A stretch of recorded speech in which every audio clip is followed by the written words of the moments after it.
అందరికీ నమస్కారం. తెలిసి తెలియక ఎలాంటి కారణం లేకుండానే మీ మనసు దేవుడి వైపు ఆకర్షితం అవుతుందా? మీ జీవితంలో కొన్ని సంఘటనలు పదే పదే గుర్తుకొస్తున్నాయా? కొన్ని సంఖ్యలు లేదా కొన్ని కలలు, కొన్ని వ్యక్తులు పదే పదే మీ జీవితంలోకి వస్తున్నారా? చాలామంది వీటిని యాదృచ్ఛికం అనుకుంటారు. కానీ హిందూ శాస్త్రాలు ఒక గొప్ప విషయాన్ని చెబుతున్నాయి. ఈ కొన్ని సంకేతాల ద్వారా దేవుడు మనతో ఉన్నాడని తెలుసుకోవచ్చు.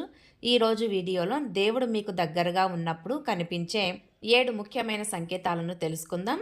దయచేసి ఈ వీడియో చివరి వరకు చూడండి. అలాగే ఈ వీడియోకి ఒక లైక్ చేయండి. మొదటి సంకేతం ఏమిటంటే అకస్మాత్తుగా భక్తి పెరగడం. ఒకప్పుడు దేవాలయానికి కూడా వెళ్ళాలని అనిపించకపోయినా ఇప్పుడు ప్రతిరోజు దేవుని పేరు వినాలని అనిపిస్తుందా? భజనలు, శ్లోకాలు వినగానే మనసుకు ప్రశాంతత కలుగుతుందా? ఇది చాలామందికి మొదటి దైవ సంకేతం. ఇక రెండో సంకేతం అయితే సరైన సమయంలో సరైన వ్యక్తి రావడం. మన జీవితంలో కొందరు వ్యక్తులు యాదృచ్ఛికంగా కొన్ని మాటలు, కొన్ని సలహాలు, కొన్ని పరిచయాలు మన జీవితాన్నే మార్చేస్తాయి. హిందూ సాంప్రదాయం ప్రకారం వీరిని దేవుడు పంపిన మార్గదర్శకులుగా భావిస్తారు. మూడో సంకేతం కొన్ని సంఘటనలు మిమ్మల్ని ఆపడం. మీరు ఒక పని చేయాలని అనుకున్నారు, అది జరగలేదు. ఆ సమయంలో బాధపడటం లాంటివి చేస్తారు. కానీ కొంతకాలం తర్వాత అది జరగకపోవడమే మంచిది అని అనిపిస్తుంది. కొన్నిసార్లు దేవుడు మనల్ని రక్షించడానికి కొన్ని తలుపులు మూసేస్తాడు. మన చేతిలో ఉన్నది కేవలం కర్తవ్యమే. ఫలితాన్ని భగవంతుడికి వదిలేయాలి. భగవద్గీత సూత్రం ప్రకారం శ్రీకృష్ణుడు అర్జునుడికి కర్మయోగాన్ని బోధిస్తున్నప్పుడు చెప్పిన శ్లోకం. నాలుగో సంకేతం అయితే అంతరంగంలో ప్రశాంతత. బయట సమస్యలు ఉన్నా లోపల ఒక విచిత్రమైన ప్రశాంతత ఉంటుంది. భయం తగ్గుతుంది, ఆందోళన తగ్గుతుంది.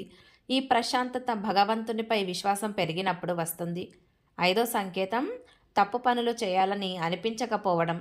అబద్ధం, మోసం, ఇతరులకు హాని చేయాలని అనిపించకపోవడం కూడా ఒక గొప్ప దైవ సంకేతం. మనసాక్షి బలపడడం అంటే అంతరంగ వికాసం ప్రారంభమైందని భావిస్తారు.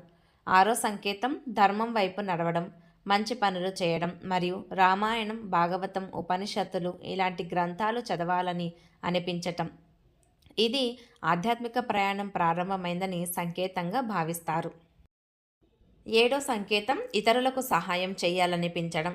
ఏ పని చేసినా ప్రతిఫలం ఆశించకుండా ఎవరికైనా సహాయం చేయాలని అనిపిస్తే అది మన హృదయంలో కరుణ పెరుగుతోందని సూచిస్తుంది.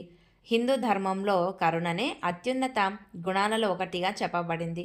ప్రతి జీవిపై ద్వేషం లేకుండా ప్రేమ, కరుణ కలిగిన వారు దేవుడికి ప్రేమైన భక్తుడు అవుతాడు. భగవద్గీతంలో శ్రీకృష్ణుడు ఆదర్శ భక్తుని లక్షణాలను వివరిస్తున్నప్పుడు చెప్పిన శ్లోకం ఇది. ఈ సంకేతాలు ప్రతి ఒక్కరికి ఒకే విధంగా కనిపించవు. దేవుడు ప్రతి మనిషితో వేరువేరు విధాలుగా పనిచేస్తాడు.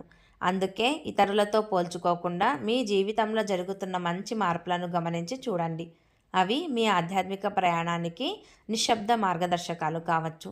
మన జీవితంలో జరిగే ప్రతిదానికి ఒక అర్థం ఉంటుంది. మీ జీవితంలో ఎప్పుడైనా ఈ 7 సంకేతాలలో ఏది ఎదురైందో కామెంట్ రూపంలో తెలియజేయండి. అలాగే ఈ వీడియో మీకు నచ్చినట్లయితే ఒక లైక్ చేయండి. అలాగే మీ కుటుంబ సభ్యులకు షేర్ చేయండి.